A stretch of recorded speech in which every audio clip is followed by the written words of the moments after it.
എൻ്റെ ഹെയർ നല്ലപോലെ ഫ്രിസി ആയിരുന്നു. നിങ്ങൾക്കത് കാണുമ്പോൾ മനസ്സിലാവേണ്ട എത്രത്തോളം ഡിഫറൻസ് ഉണ്ടെന്ന്. ഇപ്പോഴത്തെ എൻ്റെ ഹെയറും മുന്നത്തെ ഹെയറും വെച്ചിട്ട് ഇപ്പോൾ ആ ഒരു ഫ്രിസിനെസ്സും കാര്യങ്ങളൊക്കെ പോയിട്ട് നല്ല സ്മൂത്ത് ആയിട്ടുണ്ട്, നല്ലൊരു ഹെൽത്തി ഹെയർ ആയിട്ടുണ്ട്. ഇതിൻ്റെ മെയിൻ റീസൺ എന്ന് പറഞ്ഞാൽ ഞാനിപ്പോൾ കെമിക്കൽ ഫ്രീ ആയിട്ടുള്ള നാച്ചുറൽ ആയിട്ടുള്ള അത്യാവശ്യം നല്ല ഷാമ്പൂ കണ്ടീഷണറൊക്കെയാണ് യൂസ് ചെയ്തുകൊണ്ടിരിക്കുന്നത്. അതെൻ്റെ മുന്നത്തെ വീഡിയോസ് ഒക്കെ എടുത്ത് നോക്കിയാൽ നിങ്ങൾക്ക് മനസ്സിലാവും. ഇപ്പോൾ ഞാനൊരു 1 മന്ത് ആയിട്ട് ആമസോണിലൊക്കെ അത്യാവശ്യം നല്ലപോലെ വൈറലായ ത്രേദ ഹെർബൽസിൻ്റെ ഹിബിസ്കസ് ഹെയർ മോയ്സ്ചർ കണ്ടീഷണറാണ് യൂസ് ചെയ്യണത്. ഇവരുടെ തന്നെ ഷാമ്പൂ ഞാൻ മുമ്പ് യൂസ് ചെയ്തിട്ടുണ്ട്. അതിൻ്റെ ഡാൻഡ്രഫ് ഒക്കെ കളയാനായിട്ട് എന്നെ നല്ലപോലെ ഹെൽപ്പ് ചെയ്തിട്ടുണ്ട്. അപ്പോൾ ഇതെന്തായാലും ഒരു 1 മന്തെങ്കിലും യൂസ് ചെയ്തിട്ട് ഞാൻ നിങ്ങളുടെ അടുത്ത് റിസൾട്ട് പറയാമെന്ന് കരുതിയിട്ടാണ് ഇത്രയും ദിവസം വെയിറ്റ് ചെയ്തത്. വൈറലായതിന്റെ റീസൺ വേറെ ഒന്നുമല്ല, ഇത് അടിപൊളി റിസൾട്ട് തന്നെയാണ് നമുക്ക് തരുന്നത്. ആ ഒരു ഹെയർ വാഷിന് ശേഷം നമ്മുടെ ഹെയറിൽ ആ ഒരു മോയ്സ്ചർ ലോക്ക് ചെയ്ത് നിർത്തുന്നുണ്ട്.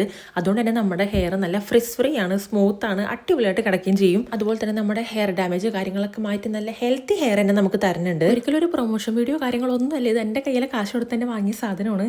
അപ്പോൾ എന്തായാലും ഇതിന്റെ റിവ്യൂ ഒന്ന് നിങ്ങളോട് ഷെയർ ചെയ്യാമെന്ന് കരുതി. അപ്പോൾ ഇത് ട്രൈ ചെയ്യണം എന്നുള്ളൊരു ധൈര്യമായിട്ട് വാങ്ങിക്കും. അപ്പോൾ ലിങ്ക് വേണമെന്നുണ്ടെങ്കിൽ ലിങ്ക് ഒന്ന് കമന്റ് ചെയ്താൽ മതി. പിന്നെ ഇതിന്റെ കൂടുതൽ ഡീറ്റെയിൽസും കാര്യങ്ങളും ഞാൻ ഡിസ്ക്രിപ്ഷനിലും കൊടുത്തിട്ടുണ്ടാവും.